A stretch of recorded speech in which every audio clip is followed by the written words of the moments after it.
3 years at this New York firm, and while the stress was expected, dealing with Mr. Connors was something I never signed up for. At first, I thought his lingering looks and accidental brushes were just part of office life. Maybe he didn't know how to set boundaries, but then his compliments got strange. Comments on my appearance, hints at a special connection between us. When we were the last ones working, his glances turned into something else, something I felt like I had to endure.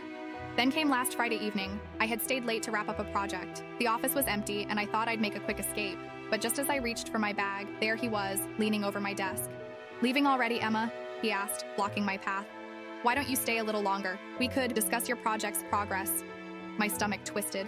His voice had that familiar, unsettling edge. I managed to keep my voice steady. "I finished everything for today. I should go." He didn't move, his eyes narrowing. "Emma, after all I've done for you, a little gratitude wouldn't hurt, don't you think?" The meaning was obvious, and a wave of panic washed over me. Somehow I excused myself and rushed out of the office, feeling his eyes on me the entire way to the elevator. Once I was out, I could finally breathe. But all weekend, the incident replayed in my mind. I felt cornered, trapped by his power and his words. I wanted out, but it wasn't so simple. In this city, jobs were scarce, and friends warned me about the grueling job market. I needed the paycheck, the insurance, the stability. I could barely afford my studio apartment as it was, and I had seen other women try to report situations like this, only to end up as the problem themselves. If I went to HR, who knew how they'd react? I'd be the troublemaker. And Mr. Connors?